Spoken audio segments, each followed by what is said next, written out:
Hi everyone! In this video, we show you how to add navigation menu on WordPress. First of all, open up the WordPress website. After getting into your WordPress account, click on Appearance from the navigation bar. Choose the Editor option from the Appearance.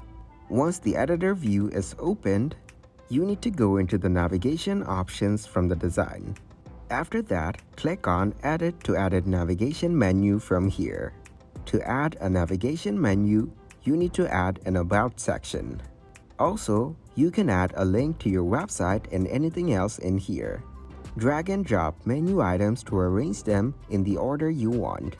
You can also create sub-menus by dragging a menu item below and slightly to the right of another item. It will then become a sub-menu or a drop-down item. Then click the Save Menu button to save your changes. Thanks everybody for watching. Make sure to like this video and subscribe to the channel for more tutorials. Goodbye.